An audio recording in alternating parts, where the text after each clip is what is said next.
ರಾಜ್ಯದ ವಿದ್ಯಾರ್ಥಿಗಳ ಜನಿವಾರಕ್ಕೆ ಕೈ ಹಾಕಿದ್ದ ಕಾಲೇಜು ಆಡಳಿತ ಮಂಡಳಿ ಕಳೆದ ಬಾರಿ ಶಿವಮೊಗ್ಗದಲ್ಲಾಯಿತು. ಈ ಬಾರಿ ಬೆಂಗಳೂರಿನಲ್ಲೂ ಕೂಡ ಕಾಲೇಜು ಆಡಳಿತ ಮಂಡಳಿ ವಿದ್ಯಾರ್ಥಿಗಳ ಜನಿವಾರಕ್ಕೆ ಕೈ ಹಾಕಿದೆ. ರಾಜ್ಯದಲ್ಲಿ ಮತ್ತೆ ಶುರುವಾಯಿತು ಜನಿವಾರ ಜಟಾಪಟಿ. ರಾಜಧಾನಿಯಲ್ಲಿ ತಾರಕಕ್ಕೇರಿದ ಜನಿವಾರ ಜ್ವಾಲೆ. ಸಿಇಟಿಯಲ್ಲಿ ಪ್ರತಿಧ್ವನಿಸಿದ ಜನಿವಾರ ಜಂಗಿ ಕುಸ್ತಿ. ಸಿಇಟಿ ಅಭ್ಯರ್ಥಿಗಳ ಜನಿವಾರ ತೆಗೆಸಿದ ಸಿಬ್ಬಂದಿ. ಮಡಿವಾಳದ ಕೃಪಾ ನಿಧಿ ಕಾಲೇಜಿನಲ್ಲಿ ಹೈಡ್ರಾಮವೋ ಹೈಡ್ರಾಮಾ. ಕಳೆದ ವರ್ಷ ಬೀದರ್ನಲ್ಲೂ ನಡೆದಿತ್ತು ಈ ವಿವಾದ. ಶಿವಮೊಗ್ಗದಲ್ಲೂ ನಡೆದಿತ್ತು ಭಾರಿ ಬೃಹತ್ ನಾಟಕ. ರಾಜ್ಯದಲ್ಲಿ ಮರುಕಳಿಸಿದ ಜನಿವಾರ ಜಟಾಪಟಿ. ಕಳೆದ ಬಾರಿ ನಾವು ಶಿವಮೊಗ್ಗದಲ್ಲಿ ಇದನ್ನು ಗಮನಿಸಿದ್ವಿ, ಬೀದರ್ನಲ್ಲಿ ಗಮನಿಸಿದ್ವಿ. ಅದಾದ ನಂತರ ಕೋರ್ಟ್ ಮೆಟ್ಟಿಲೇರಿದ್ದಂತಹ ವಿದ್ಯಾರ್ಥಿಗಳು ಸ್ವತಃ ಒಂದು ಸರ್ಕಾರದ ಸಿಎಂ ಕೂಡ ಜನಿವಾರದ ವಿಚಾರವಾಗಿ ಮೃದು ಧೋರಣೆಯನ್ನು ತೋರಿದ್ರು. ವಿದ್ಯಾರ್ಥಿಗಳ ಕೈ ಕಾಲು ಪರೀಕ್ಷೆ ಮಾಡಿ, ಆದರೆ ಜನಿವಾರಕ್ಕೆ ಯಾಕೆ ಕೈ ಹಾಕುತ್ತೀರಿ? ಇದು ಒಂದು ಧಾರ್ಮಿಕ ಭಾವನೆಗೆ ಧಕ್ಕೆ ತರೋದಲ್ವಾ?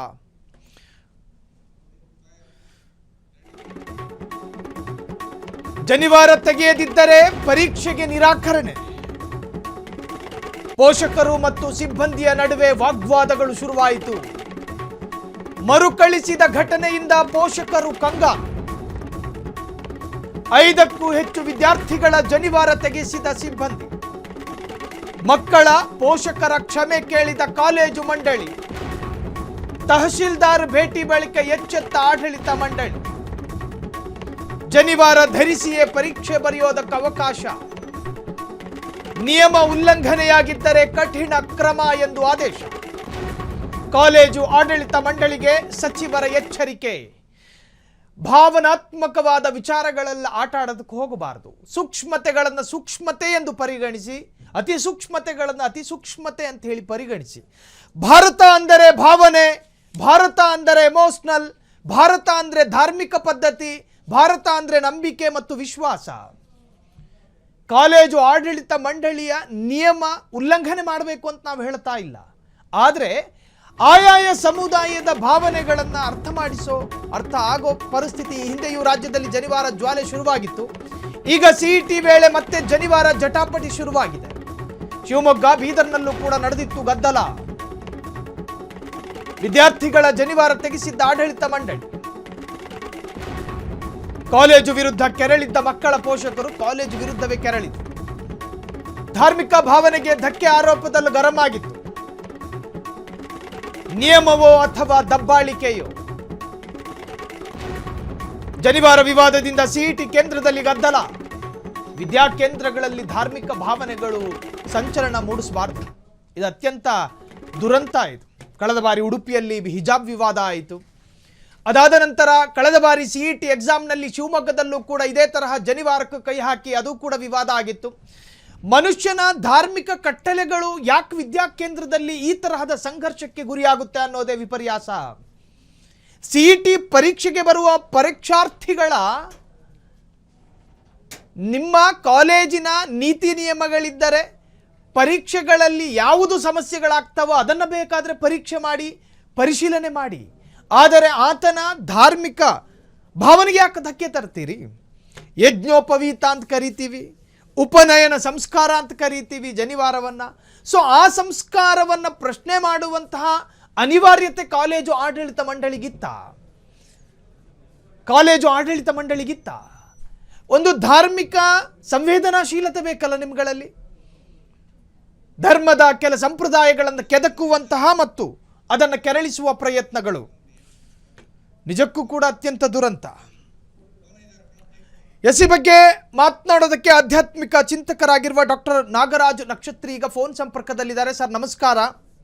ನಮಸ್ಕಾರ. ಉಪನಯನ ಸಂಸ್ಕಾರ ಸರ್, ನೋಡಿ ನಾನು ಆರಂಭದಲ್ಲಿ ಹೇಳ್ತಾ ಇದ್ದೀನಿ, ಭಾರತ ಅಂದ್ರೆ ಭಾವನೆ, ಭಾರತ ಅಂದ್ರೆ ಧಾರ್ಮಿಕ ವಿಶ್ವಾಸ, ಭಾರತ ಅಂದ್ರೆ ನಂಬಿಕೆ. ಆ ತರಹದ ನಂಬಿಕೆಯನ್ನೇ ಪ್ರಶ್ನೆ ಮಾಡುತ್ತಲ್ಲ ಕಾಲೇಜಿನ ಕಟ್ಟಳೆಗಳು ಅನ್ನೋದು.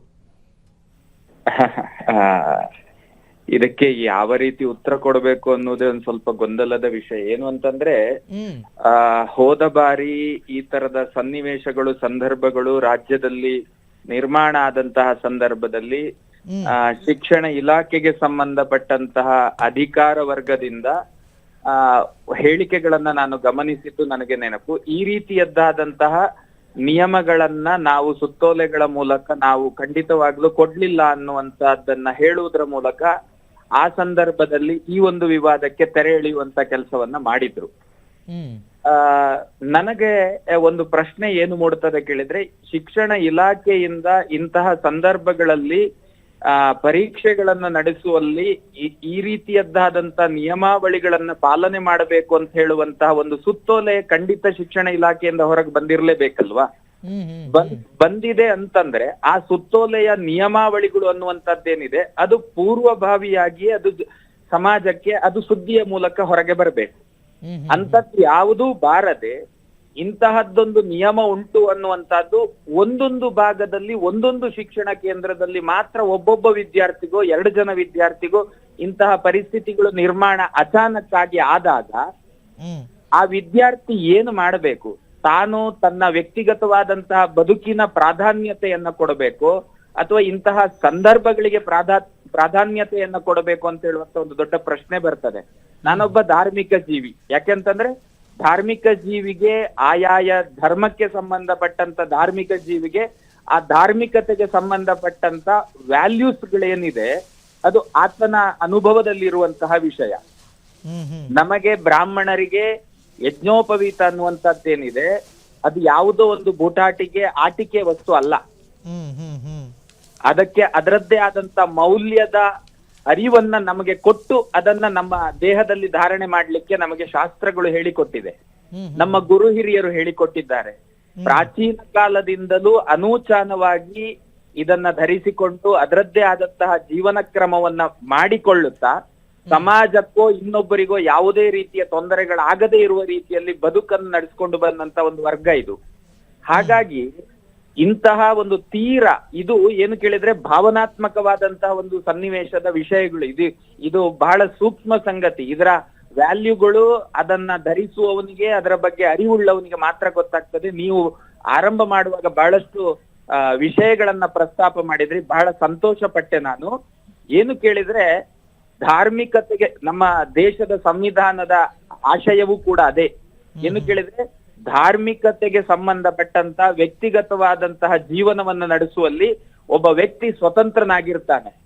ಒಬ್ಬ ಗುರುವನ್ನ ಕಂಡಾಗ ಗೌರವಿಸುವುದು ಅಥವಾ ತನ್ನದ್ದಾದಂತಹ ಧಾರ್ಮಿಕ ಜೀವನವನ್ನ ನಡೆಸುವುದಕ್ಕೋ ಇನ್ನೊಬ್ಬರ ಏನು ಪರ್ಮಿಷನ್ಗಳು ಯಾರಿಗೂ ಬೇಕಾಗಿಲ್ಲ ಅನ್ನುವಂಥದ್ದು ನಮ್ಮ ಸಂವಿಧಾನದ ಆಶಯ ಇರುವಂತಹದ್ದು. ಇಂತಹ ಸಂದರ್ಭಗಳಲ್ಲಿ ಒಂಥರ ಬಾಲಿಶತನದ ವ್ಯವಹಾರ ಮಾಡುವಂತಹದ್ದು ಅಥವಾ ವ್ಯವಹರಿಸುವಂತಹದ್ದು, ರೀತಿ ನೀತಿಗಳನ್ನು ಅದಕ್ಕೊಂದು ಕಾನೂನಿನ ಹೆಸರನ್ನ ಪಟ್ಟವನ್ನ ಕಟ್ಟಿ ಮಾಡುವಂತದ್ದೇನಿದೆ, ಇದೊಂದು ರೀತಿಯಲ್ಲಿ ನಮಗ್ ಮೊದಲೇ ಹೇಳಿ ಅಪ್ಪ ಇದಕ್ಕೆ ಇದು ಕಾನೂನು, ಇದು ಸುತ್ತೋಲೆ, ನೀವು ಈ ರೀತಿ ನಾವು ನಮ್ಮ ಅಧ್ಯಯನ ಮಾಡ್ಲಿಕ್ಕೆ ನಮಗ್ ಬೇರೆ ಏನಾದ್ರೂ ದಾರಿ ಉಂಟಾ ಅಂತ ನಾವು ನೋಡ್ಕೊಳ್ಬೋದಲ್ವಾ? ಇದು ಕೇವಲ ಬ್ರಾಹ್ಮಣನ ಧಾರ್ಮಿಕ ಭಾವನೆಗೆ ಧಕ್ಕೆ ಬಂತು ಅನ್ನುವ ಕಾರಣಕ್ಕೆ ನಾನು ಮಾತಾಡ್ತಾನೆ ಇಲ್ಲ. ಯಾವುದೇ ಧಾರ್ಮಿಕ ಆಚರಣೆಗಳಾಗಿರ್ಬೋದು, ಧಾರ್ಮಿಕ ಜೀವನ ಕ್ರಮಗಳಾಗಿರ್ಬೋದು, ಅದನ್ನ ಕಾನೂನಿನ ಮೂಲಕ ಹತ್ತಿಕ್ಕುವಂತ ಕೆಲಸವನ್ನ ಮಾಡುವಂತದ್ದೇನಿದೆ, ಕಾನೂನಿನ ಹೆಸರನ್ನ ಹೇಳಿ, ಇದು ಒಳ್ಳೇದಲ್ಲ. ಇದು ಖಂಡಿತ ಯಾರಿಗೂ ಒಳ್ಳೇದಲ್ಲ. ಸಮಾಜಕ್ಕೆ ಇನ್ನಷ್ಟು ವರ್ಗಗಳು ಜಾತಿಯ ನಡುವೆ ಬೆಂಕಿ ಇಡುವಂತ ಕೆಲಸ ಆಗುತ್ತದೆ. ಅವರವರ ಪಾಡಿಗೆ ಅವರವರ ಜೀವನ ಕ್ರಮವನ್ನ ಮಾಡುವುದಕ್ಕೆ ಅವರು ಸ್ವತಂತ್ರರು. ಅವ್ರಿಗೆ ಇಷ್ಟ ಇದ್ದದನ್ನ ಮಾಡ್ತಾರೆ, ಇಲ್ಲದಿದ್ರೆ ಬಿಡ್ತಾರೆ. ಮೈ ಮೇಲಿರುವ ಜನಿವಾರಕ್ಕೂ ಎಕ್ಸಾಮ್ಗೂ ಏನ್ರಿ ಸಂಬಂಧ? ಸೊಂಟದಲ್ಲಿರುವಂತ ಉಡಿದಾರಕ್ಕೂ ಎಕ್ಸಾಮ್ಗೂ ಏನ್ರಿ ಸಂಬಂಧ? ಹಣೆಯಲ್ಲಿ ಕುಂಕುಮ ಇರುವುದಕ್ಕೂ ಎಕ್ಸಾಮ್ಗೂ ಏನ್ರಿ ಸಂಬಂಧ? ಎಕ್ಸಾಮ್ ಹಾಲಿಗೆ ಹೋಗುವಾಗ ಇದೆಲ್ಲ ಇರುವುದರಿಂದ ಆಗುವ ದುರಂತಗಳಾದ್ರೂ ಏನು? ಲಾಜಿಕ್ ಇಲ್ಲದೆ ಇರುವಂತ ಕಾನೂನುಗಳು ಅಂತ ಅನ್ಸುದಿಲ್ವಾ ಯಾರಿಗೂ ಕೂಡ? ಏನಾದ್ರೂ ಇದಕ್ಕೆ ಒಂದಕ್ಕೊಂದು ಸಂಬಂಧಗಳುಂಟಾ? ವಿದ್ಯೆ ಹೇಳುದು ತಲೆಯಲ್ಲಿರುವ ವಿಷಯ, ಕೈಯಲ್ಲಿ ಪೆನ್ ಹಿಡಿದು ಪತ್ರಿಕೆಯಲ್ಲಿ ಬರೆಯುವಂತ ವಿಷಯ. ಅದಕ್ಕೂ ಇದಕ್ಕೆಲ್ಲ ಏನ್ ಸಂಬಂಧಗಳನ್ನ ಮಾಡ್ತಾರೆ? ಇದೆಲ್ಲ ಏನ್ ಗೊತ್ತುಂಟಾ? ಏನಕ್ಕೇನ ಪ್ರಕಾರೇಣ ಅಂತ ಒಂದು ಮಾತುಂಟು ನಮ್ಮಲ್ಲಿ. ಏನಾದ್ರೂ ಮಾಡು, ಯಾರನ್ನಾದ್ರೂ ಬೈ, ಯಾರನ್ನಾದ್ರೂ ಹೊಡಿ, ಯಾವ್ದಾದ್ರೂ ಅನಾಚಾರ ಮಾಡು, ಹೆಸರನ್ನ ಗಳಿಸು ಅಂತ ಹೇಳುವಂತ ಒಂದು ಏನು ದುಷ್ಟ ಮನಸ್ಥಿತಿ ಅಥವಾ ಚೀಪ್ ಮೆಂಟಾಲಿಟಿಯ ದಾರಿಯಲ್ಲಿ ವಿದ್ಯಾವಂತರ ಅನ್ನಿಸ್ಕೊಂಡವ್ರು ಹೋಗ್ತಿದ್ದಾರೆ ಅಂತ ಅನ್ನಿಸ್ತಾ ಉಂಟು ನನಗೆ ಈ ಸಂದರ್ಭದಲ್ಲಿ. ಗುರುಗಳೇ, ಇದೇ ಸಂದರ್ಭದಲ್ಲಿ ನಂದೊಂದು ಪ್ರಶ್ನೆ. ಹೇಳಿ. ಪುಸ್ತಕ ಮತ್ತು ಲೇಖನಿ ಶಬ್ದ ಮಾಡಬೇಕಾಗಿರುವ ವಿದ್ಯಾಕೇಂದ್ರಗಳಲ್ಲಿ, ಪರೀಕ್ಷಾ ಕೊಠಡಿಗಳಲ್ಲಿ ಒಬ್ಬ ವ್ಯಕ್ತಿಯ ಧಾರ್ಮಿಕ ಮೌಲ್ಯ ಅಥವಾ ಧಾರ್ಮಿಕ ಸಂಪತ್ತು, ಅದರ ಅರ್ಥ, ಅದರ ಭಾಗವಾಗಿ ಅದು ಜನಿವಾರನೂ ಆಗಿರ್ಬೋದು, ತಿಲಕನೂ ಆಗಿರ್ಬೋದು, ಹಿಜಾಬ್ ಬುರ್ಖಾನೂ ಆಗಿರ್ಬೋದು, ಇವುಗಳು ಸಂಚಲನ ಮೂಡಿಸಬಾರ್ದು ಅನ್ನೋದು. ಖಂಡಿತ ಅವಶ್ಯಕತೆ ಇಲ್ಲ, ಅದಕ್ಕೂ ಸಂಬಂಧ ಇಲ್ಲ ಅಂತಾನೆ ನಾನು ನೇರವಾಗಿ ಹೇಳ್ತಾ ಇರೋದು. ಈಗ ನಿಮ್ಮ ಬಾಯಿಂದ ಬರುವಂತ ವಿಷಯಗಳು ಅಥವಾ ಶಬ್ದದ ವ್ಯಾಖ್ಯಾನಗಳು ಏನಿದೆ, ಅದು ನಿಮ್ಮ ಒಂದು ಜೀವನವನ್ನ ನಡೆಸಿದಂತ ದಾರಿಯಲ್ಲಿ ಸಂಪಾದಿಸಿದ ಒಂದು ಜ್ಞಾನ ಆದ್ರೆ, ಇನ್ನೊಂದು ನಿಮಗೆ ಗುರು ಕೊಟ್ಟಂತಹ ಜ್ಞಾನ, ಇನ್ನೊಂದು ನಿಮ್ಗೆ ತಾಯಿ ಕೊಟ್ಟಂತಹ ಜ್ಞಾನ. ಅದನ್ನ ನಾವು ಸಮಾಜದ ಮುಂದೆ ವ್ಯಕ್ತಪಡಿಸುವಲ್ಲಿ ನಮಗೆ ನಮ್ಮ ಮೈಯಲ್ಲಿ ಹಾಕೊಳ್ಳುವ ಜನಿವಾರವೋ, ನೀವು ಹೇಳಿದಾಗೆ ಬುರ್ಕವೋ, ಅದು ಪ್ರತಿಬಂಧಕ ಆಗುದಿಲ್ಲ ಅಂತ. ಅದು ಹೇಗೆ ಪ್ರತಿಬಂಧಕ ಆಗ್ತದೆ? ನಾನು ಕೂಡ ಪರೀಕ್ಷೆಗಳನ್ನ ಬರೆದವ, ಸುದೀರ್ಘವಾಗಿ 29 ವರ್ಷದ ತನಕ ಅಧ್ಯಯನ ಮಾಡಿದಂತ ವ್ಯಕ್ತಿ. ನನ್ಗೆ ಎಲ್ಲಿಯೂ ಕೂಡ ಇಂತಹ ಸನ್ನಿವೇಶಗಳು ಬರ್ಲಿಲ್ಲ ಜೀವನದಲ್ಲಿ. ಇತ್ತೀಚಿನ ದಿನಗಳಲ್ಲಿ ಯಾವುದೋ ವ್ಯಕ್ತಿಗತ ಹಿತಾಸಕ್ತಿಗಾಗಿ ಇಂತಹ ಚೀಪ್ ವ್ಯವಹಾರಗಳನ್ನ, ಅಂತಂದ್ರೆ ಕ್ಷುಲ್ಲಕ ಮನಸ್ಥಿತಿಯ ವ್ಯವಹಾರಗಳನ್ನ ನಮ್ಮ ವ್ಯವಸ್ಥೆ ಮಾಡ್ತಾ ಇದೆ ಅಂತ ನನ್ಗನ್ಸುತ್ತೆ. ಏನು ಸುದ್ದಿ ಇಲ್ಲ ಅನ್ನುವ ಕಾರಣಕ್ಕೊಂದು ಸುದ್ದಿ ಮಾಡಬೇಕು. ಒಳ್ಳೊಳ್ಳೆ ಸಾಧನೆ ಮಾಡಿದ ವಿದ್ಯಾರ್ಥಿಗಳ ವಿಷಯಗಳನ್ನ ಮಾತಾಡುವಂತ ಈ ಕಾಲದಲ್ಲಿ ನಾವು ಇಂಥದ್ದೊಂದು ಕೆಟ್ಟ ಏನೋ ಒಂದು ನಿರ್ಣಯಗಳನ್ನ ತಗೊಂಡದ್ರ ಬಗ್ಗೆ ಮಾತಾಡುವ ಪರಿಸ್ಥಿತಿ ಬಂತು ನೋಡಿ. ಇದು ವಿಷಯ, ಅದು ಡೈವರ್ಟ್ ಮಾಡುದು ಸಮಾಜವನ್ನ. ಅದರ ಬೇಸರ ಆಗ್ತದೆ. ಇದಕ್ಕೆಲ್ಲ ಒಂದು ತಾರ್ಕಿಕವಾದಂತ ಉತ್ತರ ಎಲ್ಲಿಂದ ಸಿಗ್ತದೋ, ಹೇಗ್ ಸಿಗ್ತದೋ, ನಮ್ಮನ್ನ ಆಡಳಿತ ಮಾಡುವವರು ಕೊಡ್ತಾರೋ, ಅಧಿಕಾರಿಗಳು ಕೊಡ್ತಾರೋ, ನ್ಯಾಯಾಂಗ ಕೊಡ್ತದೋ ಗೊತ್ತಿಲ್ಲ. Thank you. Yes Guruji, thank you so much ಇಷ್ಟೊತ್ತು ಫ್ರೀಡಮ್ ಟಿವಿ ಜೊತೆ ಮಾತನಾಡಿದ್ದಕ್ಕೆ. ಧನ್ಯವಾದಗಳು. ನಮಸ್ಕಾರ. ಕ್ಷಣ ಕ್ಷಣದ ಸುದ್ದಿಗಳಿಗಾಗಿ ಫ್ರೀಡಂ ಟಿವಿ ಸಬ್ಸ್ಕ್ರೈಬ್ ಮಾಡಿ, ಲೈಕ್ ಮಾಡಿ ಹಾಗೂ ಫಾಲೋ ಮಾಡಿ. ಹೊಸ ಸುದ್ದಿಗಳ ನೋಟಿಫಿಕೇಶನ್ಗಾಗಿ ಬೆಲ್ ಐಕಾನ್ ಮೇಲೆ ಕ್ಲಿಕ್ ಮಾಡಿ.